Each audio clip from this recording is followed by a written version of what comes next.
Abra o teu coração, abra aí também a tua Bíblia, ligue a tua Bíblia. 1 Reis, capítulo 19, versículo 1.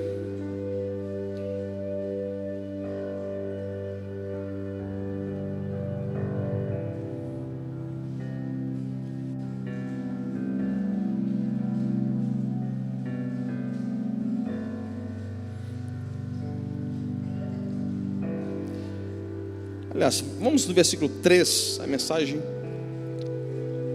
1 Reis 19, versículo 3.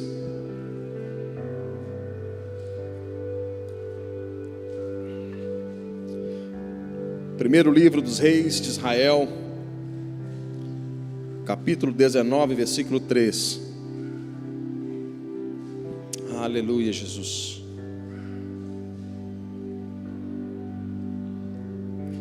Diz assim: temendo, pois, Elias, levantou-se e, para salvar a sua vida, se foi e chegou em Berseba, que pertence a Judá, e ali deixou o seu moço.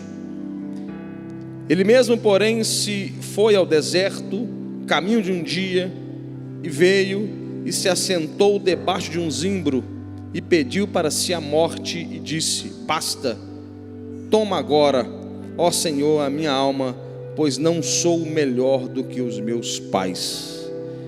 Deitou-se e dormiu debaixo do zimbro, e eis que um anjo o tocou e lhe disse: levanta e come.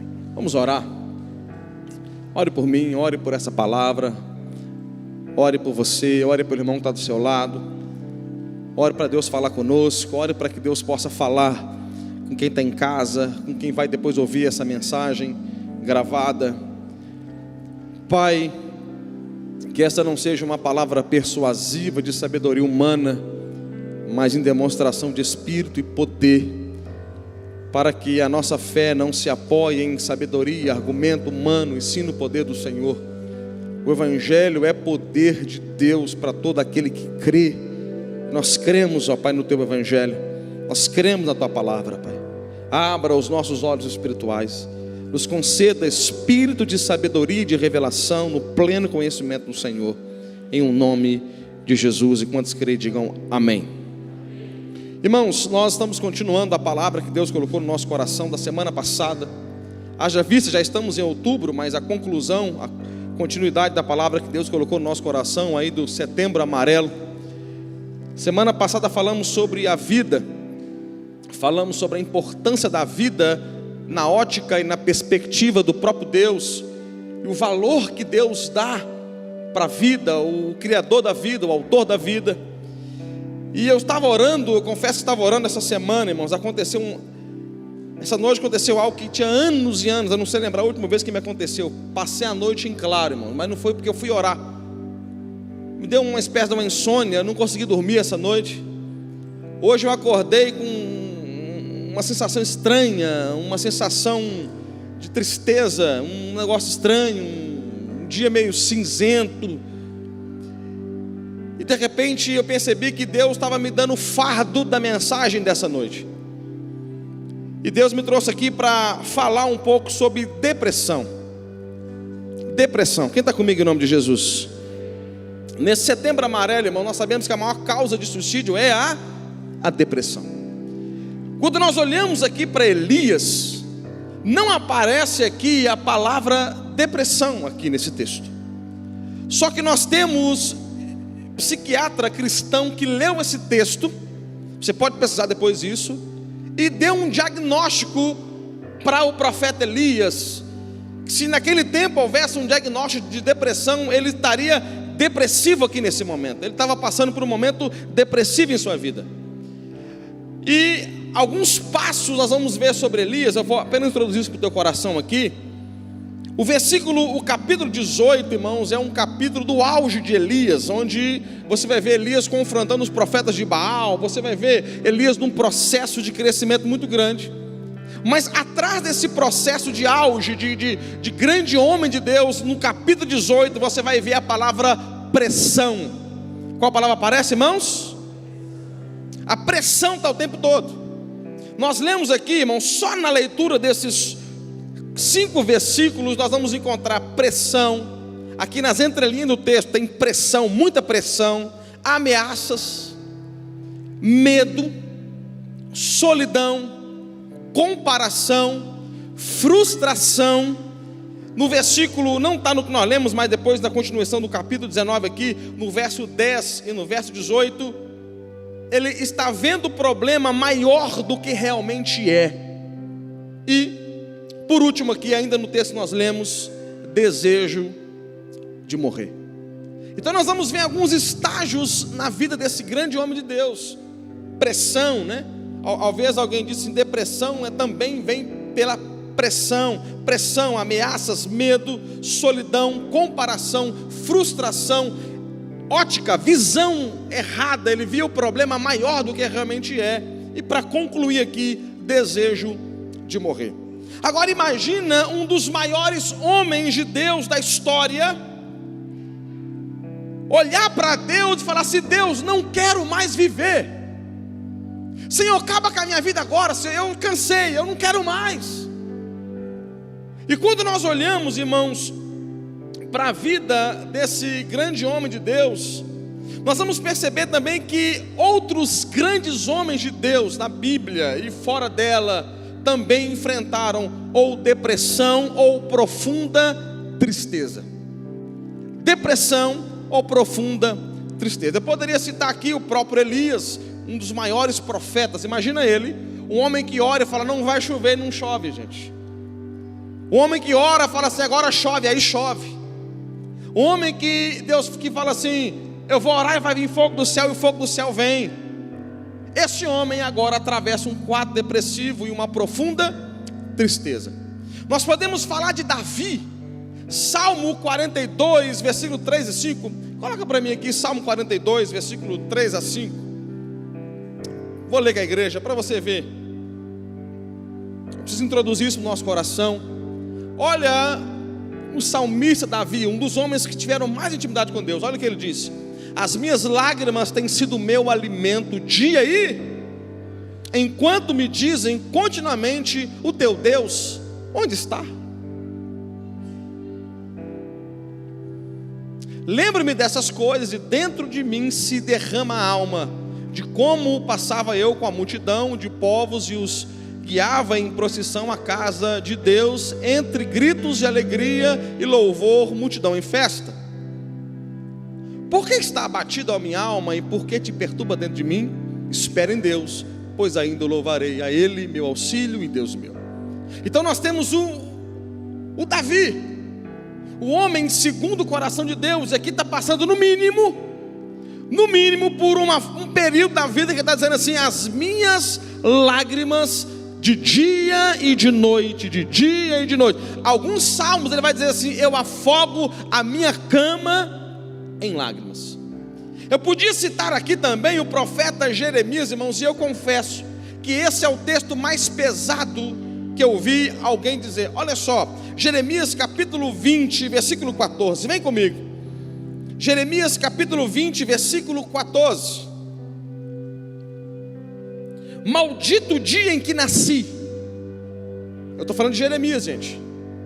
Maldito o dia em que nasci. Não seja bendito o dia em que me deu a luz a minha mãe. Jeremias 20, 15 agora. Maldito o homem que deu as novas a meu pai, dizendo: nasceu-te um filho, alegrando-o com isso grandemente. Jeremias, olha o peso, irmãos, o profeta Jeremias, que no capítulo 1, versículo 4 e 5, quando começa a sua história com Deus, ele está dizendo assim: antes que te formaste no ventre materno eu te conheci, tu és profeta do ventre. Ele primeiro reconhece que Deus havia o escolhido do ventre da mãe dele, que antes dele nascer, Deus havia já escolhido ele, Deus havia determinado ele como profeta, mas agora no momento de profunda tristeza, pressão, o contexto aqui da profecia, num tempo de Nabucodonosor, num tempo de muita tristeza, ele agora declara: maldito o dia em que nasci. Quando tudo começa, ele diz: Deus me escolheu no ventre. Agora, no momento onde ele está vivendo profunda pobreza, ele está dizendo assim: maldito o dia que nasci, não será bendito o dia em que a minha mãe deu à luz. Aí ele fala assim, ó: até a pessoa que dá a notícia para meu pai dizendo que eu nasci será maldito. Olha a diferença, irmãos, o quadro emocional daquele homem. E eu quero repetir: grande homem de Deus. Fala comigo assim: grande homem de Deus. Agora, se eu tirar o olho da Bíblia e olhar para a história cristã, eu vou encontrar homens extraordinários. Por exemplo, John Bunyan. Quem foi John Bunyan? O homem que escreveu o livro O Peregrino. Também tem um filme Peregrino. Ele é o autor do livro mais lido depois da Bíblia. E a história diz que esse homem lutava contra a depressão. Eu poderia citar mais um, Charles Spurgeon, que foi chamado o príncipe dos pregadores. Lutava contra a depressão. Não só lutava contra a depressão, mas ele, alguns momentos ministeriais, ele precisava ser retirado por um tempo para se tratar, para cuidar de si mesmo e depois voltar a conduzir a palavra. Pastor de uma das igrejas mais extraordinárias, e o nome dele ficou marcado na história da igreja. Se eu fosse citar alguém atual, vou falar de alguém que eu conheço muito bem, pastor Lucim Barreto, que já falou de púlpito, inclusive um dia trouxe um livro dizendo assim: esse é o livro sobre depressão do meu psiquiatra, que já lidou muito com a depressão, teve que tratar desde os 15 anos de idade, que ele luta com isso, tem vencido isso. Quem está comigo em nome de Jesus? Pastor, onde o senhor quer chegar, pastor? Eu quero chegar e dizer que você não precisa ter vergonha de ter depressão, porque grandes homens de Deus também tiveram. O problema da igreja evangélica é que gerou um tabu muito grande. A igreja começou a tratar a depressão como se fosse apenas demônio. Demônio, irmãos, não é demônio.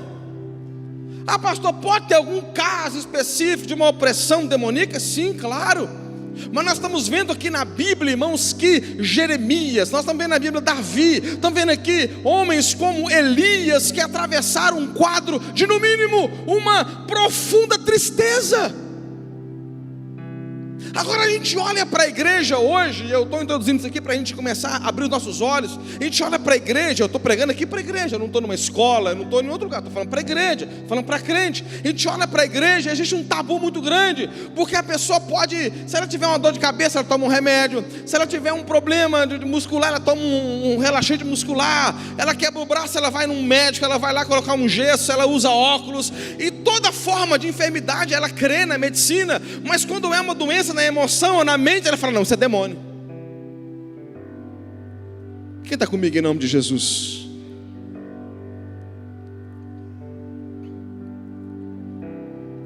Fala comigo assim: não é demônio.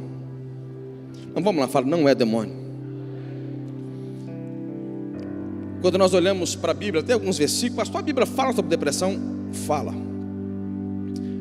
Eu quero ler os livros em Provérbios aqui, que são Salomão, o homem mais sábio. Provérbios 12, 25.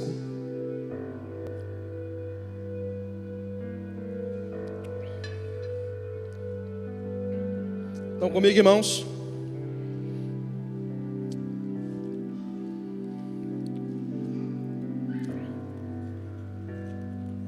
Provérbios 12, 25.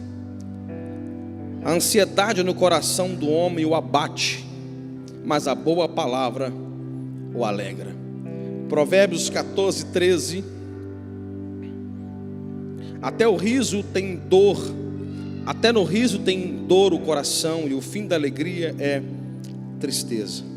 Provérbios 17, 22. O coração alegre é bom remédio, mas o espírito abatido faz secar os ossos, ou seja, dói até nos ossos. Provérbios 18, 14. O espírito firme sustém o homem na sua doença, mas o espírito abatido, quem o pode suportar?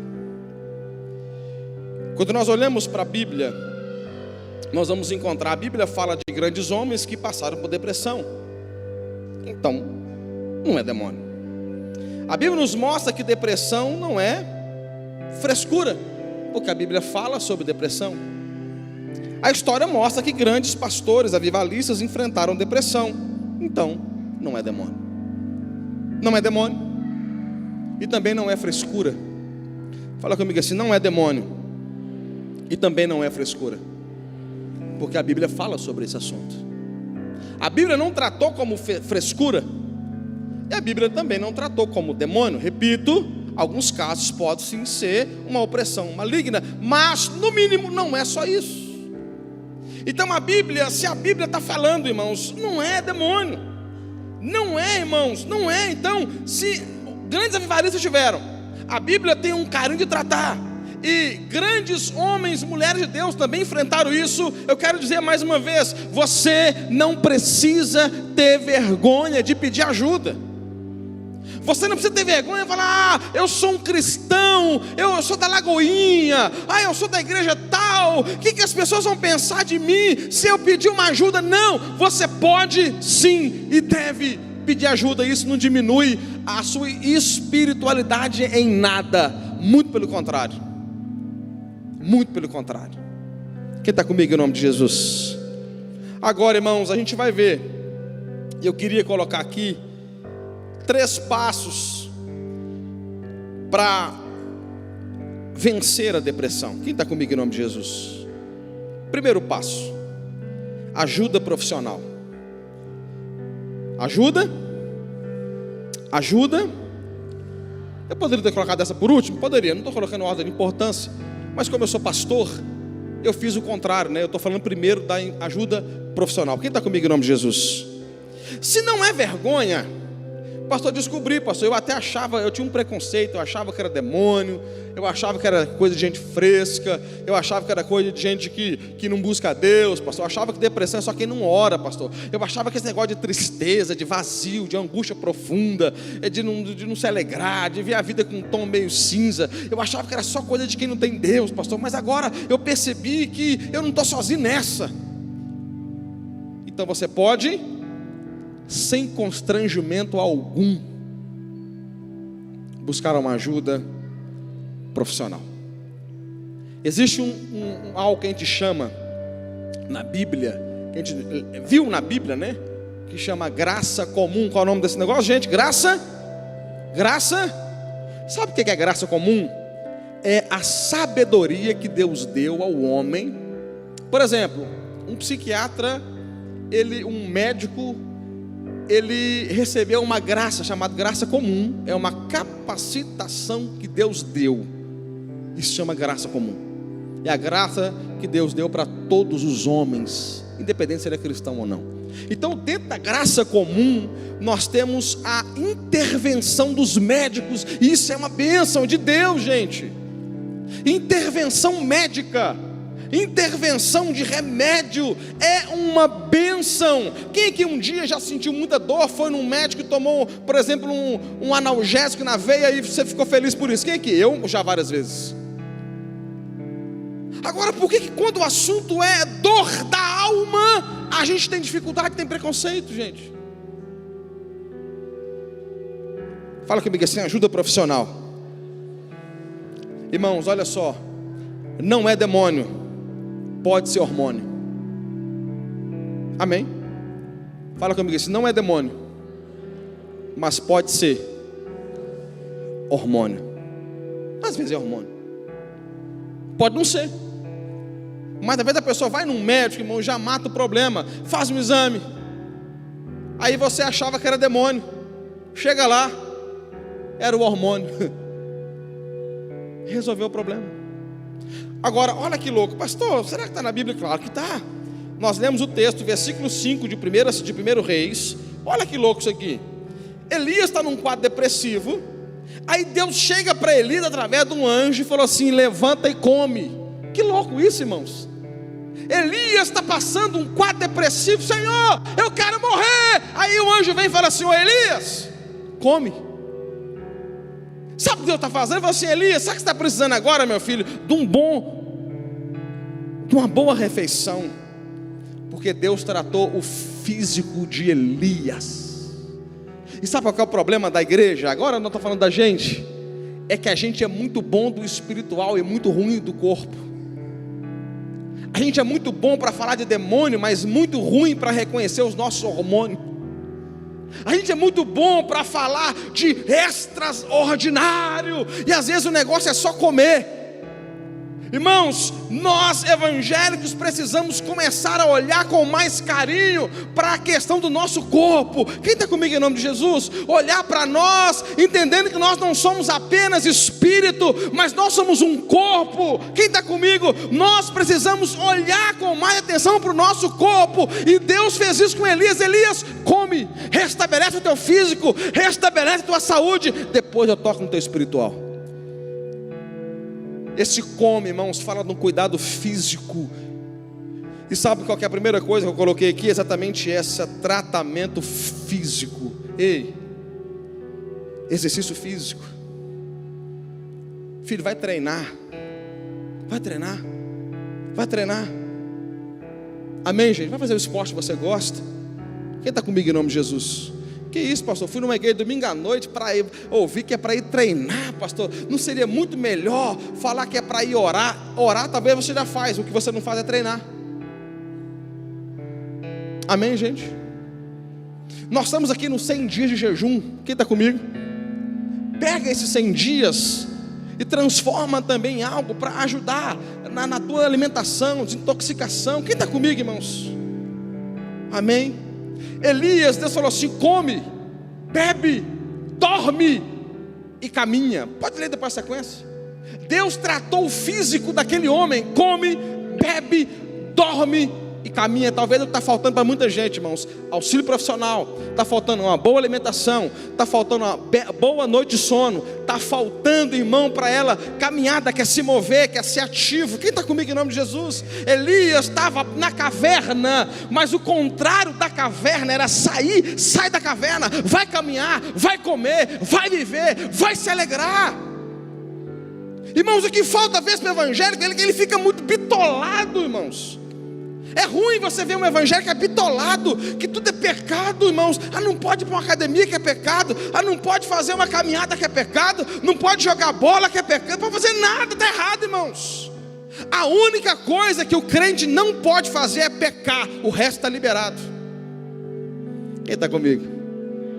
O pastor Márcio sempre falou assim: na Lagoinha só não pode pecar. Você pode fazer tudo, só não pode. Fala comigo, eu posso falar assim: eu posso fazer tudo, só não posso pecar. Amém, gente? Amém? Fala comigo assim: tratamento físico. Fala assim: Deus quer que eu cuide do meu físico. Amém? E se você, pastor, está falando bobagem, se você perguntar para qualquer profissional da área, ele vai te dizer da relação da depressão com a ausência de exercício físico, de atividades físicas e coisas prazerosas no seu físico. Amém? Por exemplo, o estresse. Foi provado que o estresse é uma das causas que mais leva pessoas à depressão. Segunda coisa, irmãos, eu coloquei agora aqui: ajuda em Deus. Primeiro, ajuda profissional. Segunda, ajuda em... Fala comigo assim: buscar a Deus. Salmo 18, versículo 4. Vamos lá. Salmos 18. Quem está comigo, irmãos? Estão recebendo essa palavra? Salmos 18, versículo 4. Vamos ver Davi de novo. Eu gosto desse Davi.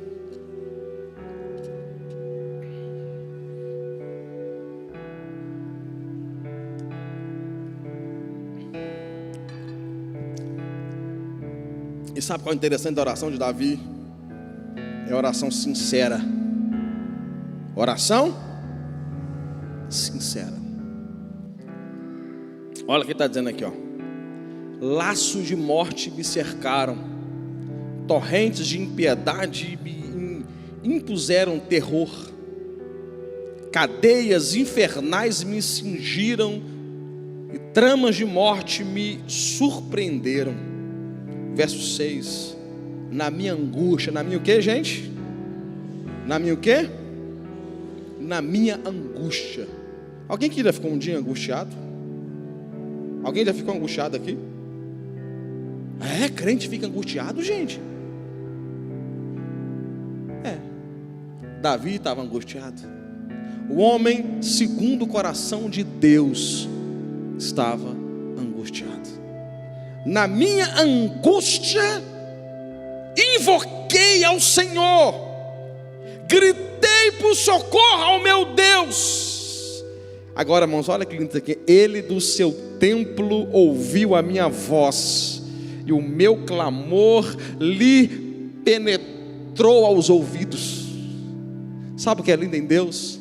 É que Davi está clamando na sua angústia, coração ferido, angustiado. Então assim, na minha angústia, ou seja, no meu tempo de tristeza profunda, no meu tempo onde eu não tinha tantas respostas, no meu tempo, como no versículo, no Salmo 42, que até pessoas chegam e perguntam assim: ei, cadê seu Deus?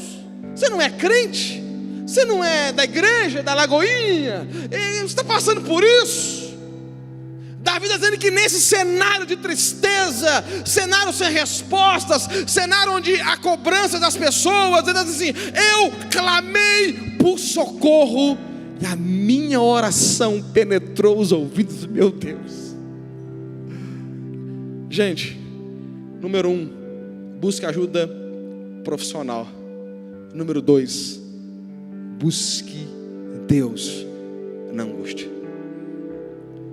Busque Deus na angústia, porque Deus nunca vai deixar de te ouvir. Às vezes a pessoa na angústia, ela acha que Deus está longe, ela acha que Deus não está abençoando ela, ela acha que Deus esqueceu ela. Mas a minha Bíblia, irmãos, que não falha, que não erra, diz que Deus está olhando para você na angústia, está respondendo às suas orações, e vai fazer como Davi disse: Ele é o Deus que me tirou da lama, do lamaçal, e colocou os meus pés sobre uma rocha. Aleluia. Quem pode aplaudir Jesus por isso? Você pode celebrar Jesus com as suas palmas, você pode glorificar Jesus. Ele é aquele, irmãos, que nos escuta nas nossas angústias. Às vezes tem pessoa que quer fazer o travesseiro dela o seu Deus.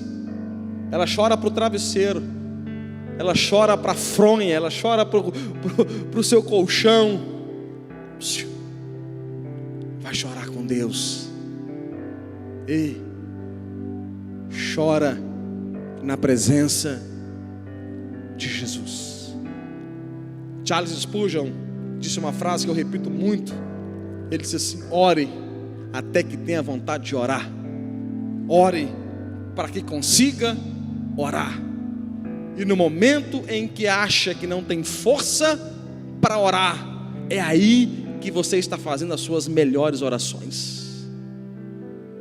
Pastor, estou tão mal, pastor, que a minha oração é lágrima. Eu conheço um Deus que interpreta essas lágrimas. Pastor, estou tão mal, pastor, que eu não consigo falar e nem chorar. John Bunyan, ó John Bunyan aqui chegando na área. John Bunyan disse assim: na oração é melhor ter um coração sem palavra do que palavra sem coração. Geme, porque o nosso Deus interpreta gemidos e transforma seus gemidos nos gemidos inexprimíveis, e intercede por você, segundo Romanos 8,16. Mas sabe o que Deus está dizendo? Na sua angústia, corre para Deus.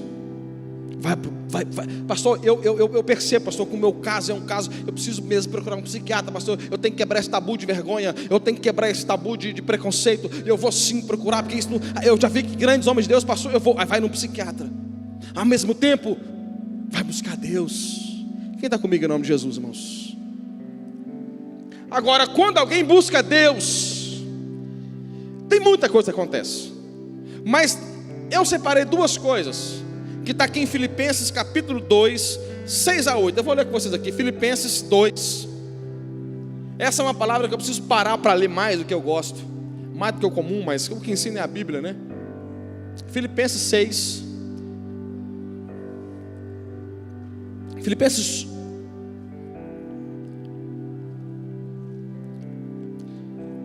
capítulo 6, versículo 4.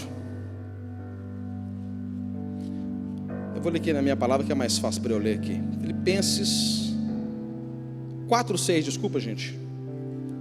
Eu acabei de inventar um capítulo para Filipenses agora. Filipenses 4:6, é o contrário.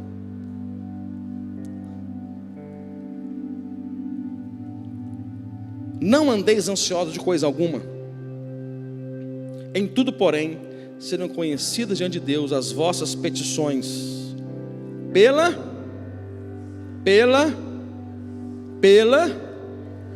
oração, pela súplica, com ações de graças. E a paz de Deus, que excede todo entendimento, guardará o vosso coração e a vossa mente em Cristo Jesus. Quando alguém busca a Deus, irmãos, tem muita coisa. Eu quero falar de duas coisas acontecem, esse ponto 2, duas coisas pelo menos acontecem. Quando alguém busca a Deus no meio da ansiedade, no meio da aflição, duas coisas Deus vai tocar. Versículo 7, coração e mente. Deus toca da forma como nós sentimos, coração, e o que e como nós pensamos. E toda vez que Deus toca essas duas coisas, altera, irmãos, drasticamente a nossa vida, porque vai alterar a nossa forma de pensar e a nossa forma de sentir. Estudos científicos apontam que a oração é capaz de mudar a nossa perspectiva de vida, a nossa realidade, é capaz de mudar a nossa cosmovisão de vida. Por exemplo, qual era o problema de Elias? Um deles, Elias via o seu problema maior do que realmente ele era, visão errada. Elias olhou e falou: Senhor, só fiquei eu, visão errada. Eu: não, Elias, tem 7.000. Sabe o grande problema, irmãos, de pessoas que estão entrando para um quadro depressivo? Elas sempre vão achar que o problema dela é maior do que o problema de todo mundo. Já perceberam isso? Ela tem uma supervalorização do seu próprio problema. Ninguém sofre tanto quanto ela, visão errada. Mas na busca em Deus, Deus toca o sentimento e Deus toca a mentalidade. Davi, irmãos, deixa eu acelerar um pouco aqui, para não ficar muito longo. Davi, no Salmo 42, que é o salmo que ele está triste: Senhor, as minhas lágrimas serviram de alimento, eu estou me alimentando de choro. De repente ele para, e ele começa a buscar a Deus. Você lê o texto comigo, ele fala assim, aí ele começa a ter força para falar assim: por que está batido a minha alma? Espera em Deus, pois ainda o louvo. A esperança nascendo, gente. Olha a mentalidade mudando. Espera em Deus, pois ainda o louvarei. A Ele meu auxílio e Deus meu. Ele encontra força para olhar para dentro dele mesmo assim: você tá boladão aí por quê, cara? Você está triste por causa de quê? Você está passando esse vale da sombra da morte aí por causa de quê? Ele está falando para ele mesmo. Você sabia, irmãos, que o maior diálogo que você pode ter com você mesmo? Você sabia que você dialoga com você o tempo todo e não percebe? Acontece uma coisa, vem um problema, o diálogo interno que você tem determina a sua resposta que você vai dar, em todas as áreas. Quem está comigo? Davi, quando estava buscando a Deus, ele começou a conversar com ele mesmo, dizendo assim: alma, você está triste à toa. Se você esperar um pouquinho, a minha bênção está logo ali naquela curva. A minha bênção está logo ali. Irmãos, quando Davi entendeu isso, ele escreveu o Salmo 30, versículo 5: o choro pode durar uma noite, mas a alegria vem pela manhã. Irmãos, é claro que isso não é literal, porque se fosse literal, todo choro terminaria de manhã. Mas Davi está dizendo assim: o choro pode durar uma noite, ou seja, existem fases da minha vida de choro, de tristeza, de lamento, mas a alegria vai ter que chegar na minha vida, vai ter que chegar na minha história, porque eu sirvo um Deus que o choro dura a noite e a alegria vem pela manhã. E sabe o que é lindo? Eu já fiz uma observação dessa uma vez, mas eu tenho que repetir isso aqui. O choro pode durar uma noite, vírgula. Vírgula, uma das linguagens da vírgula é uma pausa para a respiração. Eu estou lendo, aí de repente tem uma vírgula, eu posso parar, respiro e continuo. O choro pode durar uma noite. É uma pausa. Mas a alegria vem pela manhã. Ponto final. Sabe o que a gente aprende? Na fase entre choros e alegria, a vírgula está depois do choro e o ponto final está depois da alegria. Ou seja, no final, eu quero profetizar, assim como Davi, que a sua história vai terminar em alegria. Ah não, você não está comigo não. A sua história vai terminar em alegria. Choro na tua vida é fase. Fala assim, choro. Fala, choro na minha vida é fase. Choro não determina quem eu sou em Deus. O que determina o que eu sou em Deus é alegria. Amém, você crê nisso? Tem um filósofo, eu sei que ele é um conterrâneo meu, mineiro, mas esqueci o nome dele agora. Ele disse assim, nem crente eu acho que ele é, mas ele disse assim: no final vai dar tudo certo. E se não deu certo ainda, é porque o final ainda não chegou. Como diz o pastor Márcio Valadão, tudo na vida, como termina, é que conta. Davi, ele mudou a sua mentalidade, a sua forma de pensar. E quando ele mudou sua forma de pensar, tudo mudou. Pastor, fala também, Jeremias, eu citei os três, olha, Jeremias, Lamentações 3,19, corre comigo lá. Lamentações. Irmãos, o homem sofreu tanto, chorou tanto, que ele escreveu um livro chamado Lamentações, gente, que doideira é essa? Você vai estudar teologia, você descobre que o Jeremias foi conhecido como o profeta chorão. Só que perguntar para você assim, quem foi o profeta chorão? É Jeremias.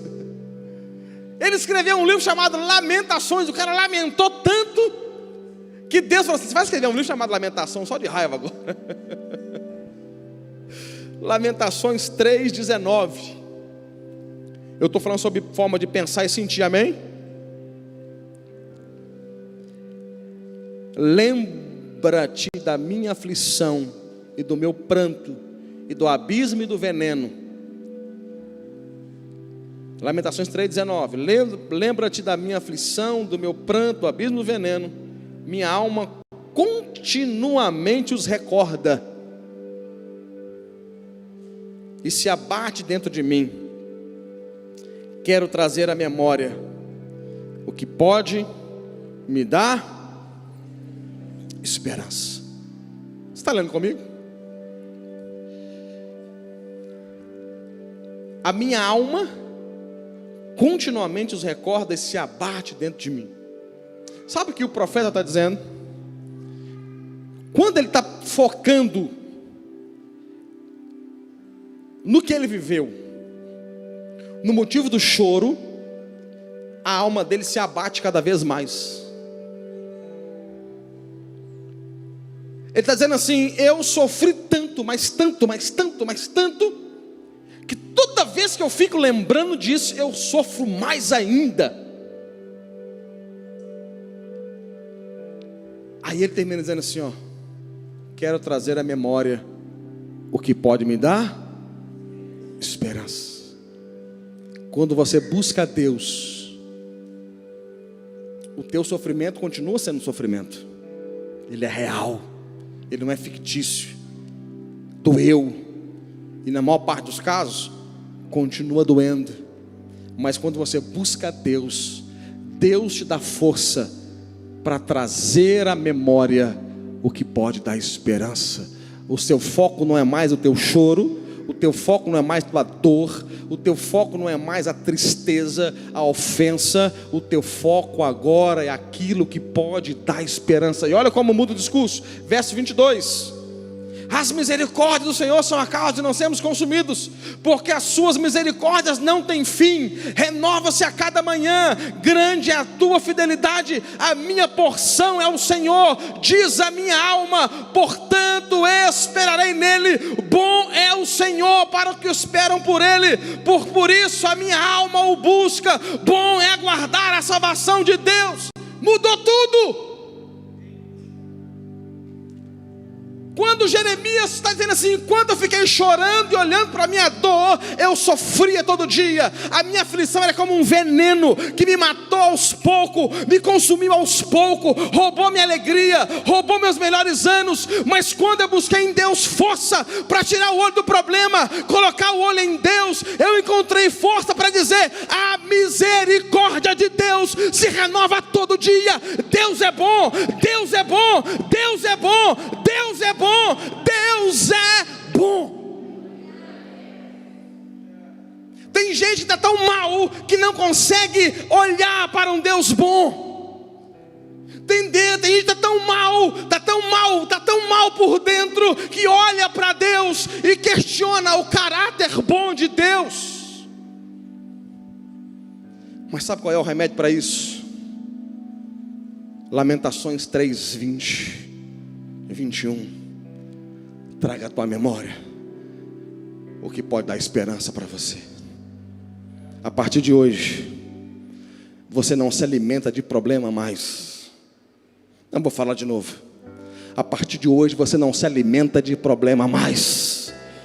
Deus está falando como falou para Elias, para você, levanta e come, levanta e come, levanta e come, levanta e come, uma comida diferente, porque você não se alimenta mais da sua dor, porque Jeremias diz que a sua dor é veneno, a sua dor é veneno, e veneno mata, veneno ele fere, veneno a doença, a tua cura está na nova alimentação, levanta e come. Mudou os pensamentos, muda tudo.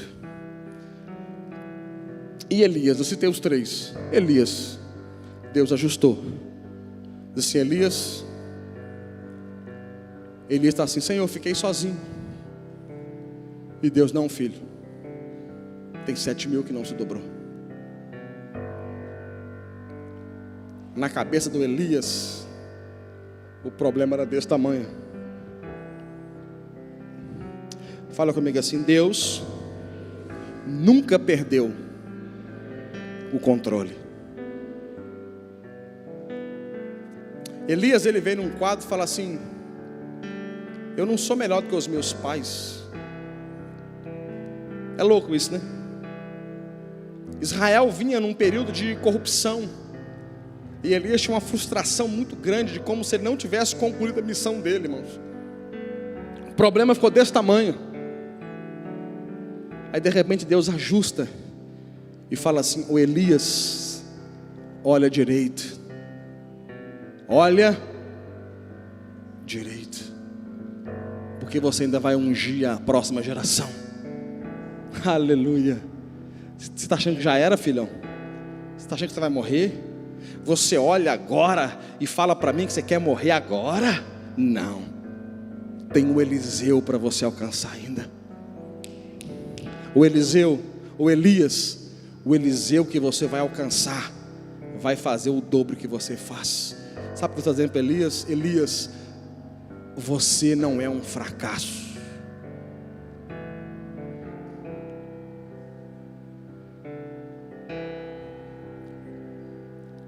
Olha direito, você não é um fracasso. Deus está dizendo assim, Elias, a missão que eu te dei será concluída. Teu coração está frustrado, que você acha que não deu em nada, mas eu, Senhor, que te chamei, olho para você e falo assim, você não é um fracassado, porque você vai tocar a próxima geração. Fala comigo assim, eu não sou. Fala assim, eu não sou. Não, vamos todo mundo, fala, eu não sou um fracassado. Fala assim, a missão de Deus para mim será concluída plenamente. amém. Elias está assim: eu fiquei só. Ah, Senhor. Deixa eu ver um parênteses, falar aqui de um negócio sensível. Eu estou falando Elias dizendo assim: eu fiquei só. Alguém que chega num quadro de suicídio, tem algumas coisas que é incomum para todos. E uma das coisas que se tornou quase que comum para todos os casos, eu andei estudando esses dias sobre isso, é um pensamento assim, um deles: eu vou tirar o peso que eu sou para a minha família, eu vou tirar o peso que eu sou para certas pessoas. Elas acham que se elas fizerem dar cabo da própria vida, ela vai tirar o peso que ela acha que ela é em relação à sua família. Quem está entendendo o que eu estou dizendo? Eu já conversei com muita gente.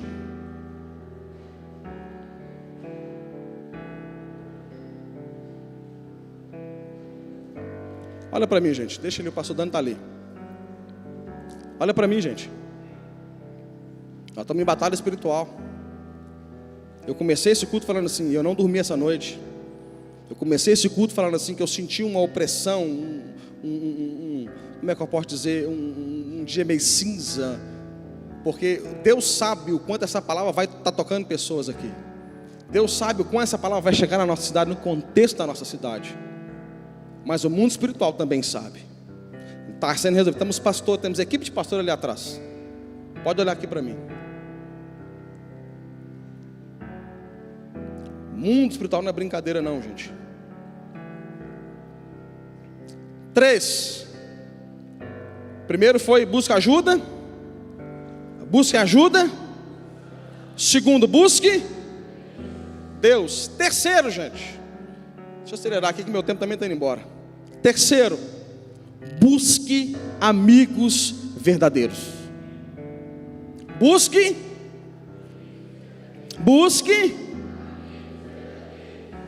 Nós estamos numa geração de muitos seguidores, mas pouquíssimos amigos. Tem gente que não identificou ainda amigo. Mas sabe o problema de Elias? Ele teve pressão, vem comigo, pressão. Ele teve medo, ele teve uma comparação negativa, ele teve agora frustração, e o último passo antes da caverna foi: ele pegou o seu discípulo assim: eu quero ficar sozinho. Não anda com... Gente, olha só, naquele tempo, profeta andava com discípulos. Profeta andava com discípulo, discipulador e discípulo. Aí, quando veio a angústia, quando veio a pressão, quando veio a dor, ele falou assim: ó, eu quero ficar sozinho. Ele olhou para o teu amigo e falou assim: fica aí que eu vou para a caverna sozinho. Fica aí que eu vou para o deserto sozinho. Sabe qual é a característica de quem está mal? Querer se isolar. Olha o espaço. Ela às vezes não quer buscar ajuda. Ela às vezes não quer buscar Deus. Não tem força, acha que não tem força para buscar Deus. E ela quer se isolar. E os 3 passos que Deus me deu é exatamente isso: busque ajuda profissional. Vem comigo, busque a Deus. Não fique sozinho. Fala comigo assim: não vou ficar sozinho. Não vou ficar sozinho. Fala assim: eu não vou me isolar. 2 Coríntios 5, 7. 2 Coríntios 7, 5 e 6. Lê comigo na tela aqui. Irmão, olha que forte isso aqui, ó. Porque chegando nós à Macedônia, nenhum alívio tivemos. Pelo contrário, em tudo fomos atribulados. Luta por fora. Vem comigo, luta por fora. Luta por fora. Rapaz, que problemão, hein? Luta por fora, temor por dentro. Luta por fora, temor por dentro. Agora, olha o próximo versículo. Porém Deus, aleluia, que conforta os abatidos. E que Deus faz? Ó, luta por fora, temor por dentro. Aí Deus, que conforta os abatidos,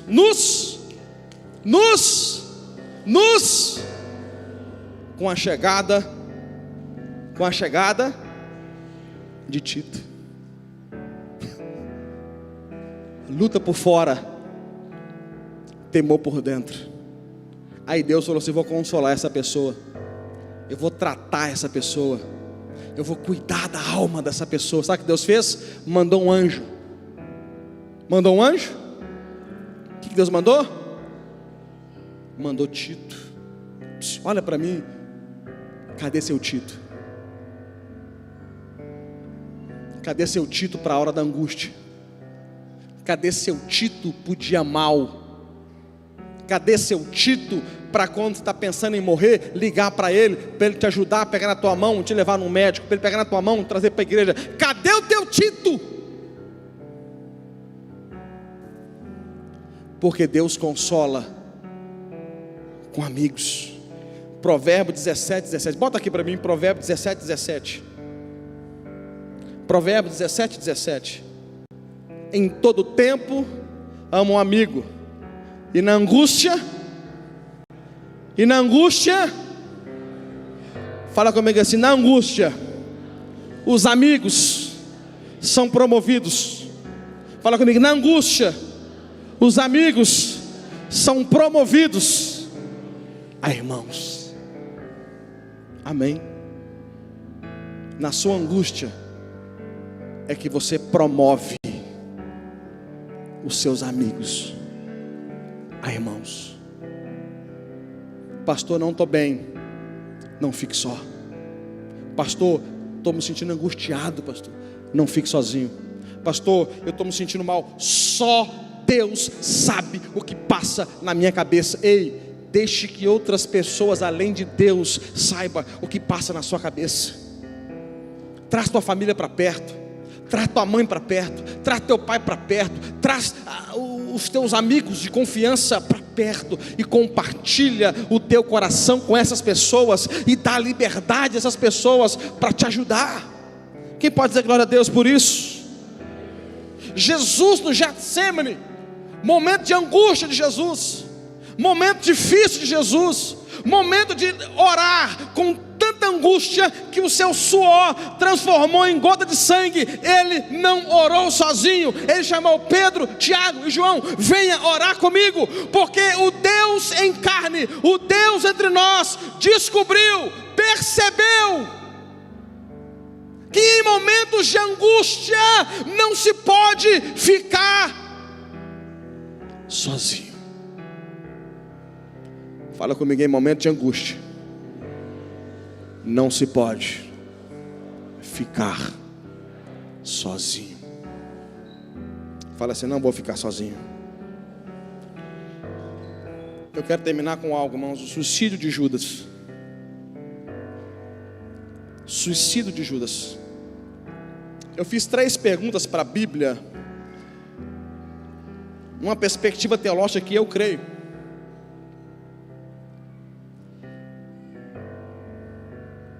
Judas, ele teve remorso. O que é o remorso? Nível muito intenso de culpa.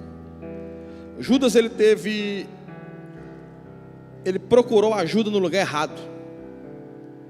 Quando ele falhou, ele poderia ter ido buscar Jesus e os seus amigos discípulos, mas ele foi nos fariseus. Ajuda no lugar errado. Fique em pé, por favor, vamos orar.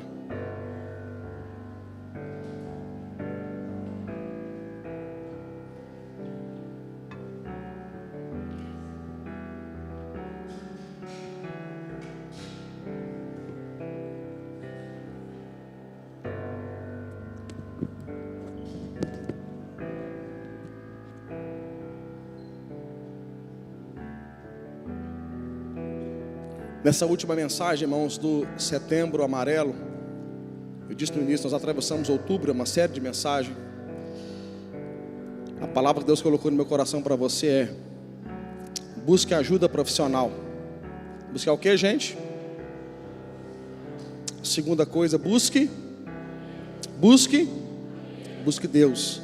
Terceira coisa, busque amigos. Amém? Eu quero dizer para você como igreja, se você precisar de ajuda profissional, vai atrás. Pastor, eu não posso pagar. Irmãos, nem que a gente levante irmãos aqui entre nós para te ajudar a pagar, se você não conseguir de graça. Mas não deixe de buscar ajuda profissional. Temos aqui pastores, temos vários pastores aqui, vários pastores e pastoras, vários obreiros, vários líderes aqui, para ouvir você e servir você. Amém? E busque a Deus. Vamos orar.